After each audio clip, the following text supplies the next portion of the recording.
অন্তর্বর্তীকালীন সরকারের সংস্কার পরিকল্পনার বড় অংশ জুড়ে জায়গা পেয়েছে নির্বাচন ব্যবস্থা। প্রথম ধাপেই বদিউল আলম মজুমদারের নেতৃত্বে গঠন করা হয় নির্বাচন ব্যবস্থা সংস্কার কমিশন। কমিশনের প্রস্তাবনা এবং মাসখানেক ধরে দফায় দফায় পর্যালোচনা শেষে গণপ্রতিনিধিত্ব আদেশ আরপিও সংশোধনের প্রস্তাব চূড়ান্ত করেছে নির্বাচন আয়োজনকারী সাংবিধানিক সংস্থা নির্বাচন কমিশন। নির্বাচনী আইন সংস্কার নিয়ে এরই মধ্যে অনুমোদনের জন্য পাঠানো হয়েছে আইন মন্ত্রণালয়ে। এবারের আরপিওতে বড় কিছু পরিবর্তনের পথে এএমএম নাসির উদ্দিনের নেতৃত্বাধীন ইসি। এতে ভোটার অনুপাতে নির্বাচনী ব্যয় আসন ভিত্তিক 25 লাখেরও বেশি করার সুযোগ, অনলাইনে মনোনয়ন জমার সুযোগ না রাখা, একক প্রার্থীর আসনে না ভোট চালু, জোটে ভোট করলেও প্রার্থীকে নিজ দলের প্রতীকে নির্বাচন করা, জামানত 20,000-এর পরিবর্তে 50,000 টাকা, রিটার্নিং অফিসারের ভোট বাতিলের ক্ষমতা, শিক্ষা প্রতিষ্ঠানের গভর্নিং বডির সদস্য হলে প্রার্থী হতে পারবে না এমন ছোট বড় 40 থেকে 44টি সংশোধন প্রস্তাব করেছে নির্বাচন কমিশন। শিক্ষা প্রতিষ্ঠানের ম্যানেজিং কমিটিতে থাকাকে নির্বাচনে অযোগ্যতা বিবেচনা ছাড়া প্রস্তাবের বেশিরভাগে একমত জাতীয় নাগরিক পার্টি এনসিপির সদস্য সচিব আখতার হোসেন। শুধু আইন প্রণয়ন নয়, বরং তা বাস্তবায়নে ইসির সক্ষমতাকে গুরুত্ব দিতে চান তিনি।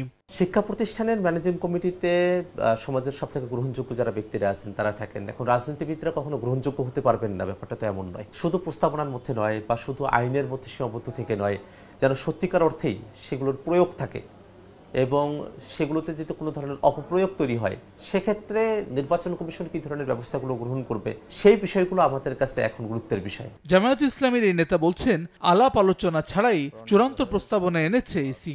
আরপিওতে পিআর পদ্ধতি যুক্ত না করলে নির্বাচন সুষ্ঠু হবে না বলে দাবি দলটির এই নেতার। আমরা অনেকদিন ধরে এই দাবিটা করে আসছি, কিন্তু ওনারা রোড ম্যাপ যেটা দিয়েছে সেখানে দেখলাম যে একটা প্রোগ্রাম আছে।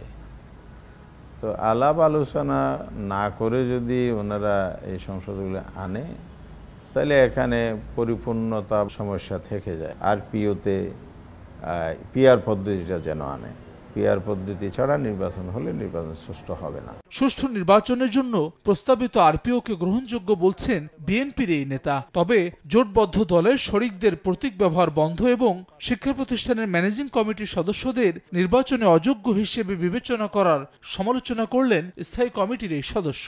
যেসব সংস্কার আনছে আমি কোনোটাতেই মনে করি ইলেকশনের সাথে কোনো কন্ট্রাডিকশন করে নেই। যেটা করেছে আমি মনে করি এটা জনগণের কাছে গ্রহণযোগ্য, আমরা রাজনীতি আমাদের কাছে গ্রহণযোগ্য।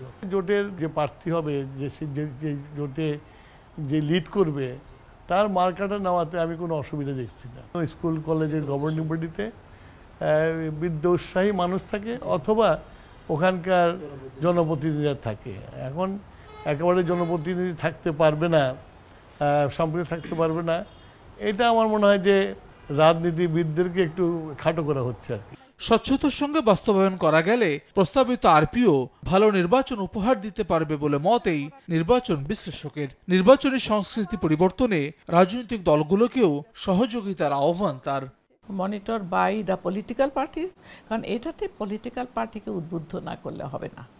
পলিটিক্যাল পার্টিকে শুধু ধনী লোকদের নির্বাচন ক্যান্ডিডেট না করে, নমিনেশন না দিয়ে যোগ্যকে বাছাই করে যদি তারা নিজেরাই দেয় তাহলে কিন্তু অর্থের প্রয়োগটা অনেকটা কমে আসবে। বিধিমালা যেগুলি ওনারা বলছেন, আমার নিজের পার্সোনালি আমি অনেকদিন থেকে ইলেকশন করছি, আই এম ভেরি হ্যাপি। প্রস্তাবিত আরপিও আইন মন্ত্রণালয়ে ভেটিং হলে সরকারের অনুমোদনের জন্য তা উত্থাপন করা হবে উপদেষ্টা পরিষদের সভায়। সেই ধাপ পেরিয়ে রাষ্ট্রপতি সংশোধনীর অধ্যাদেশ জারি করবে।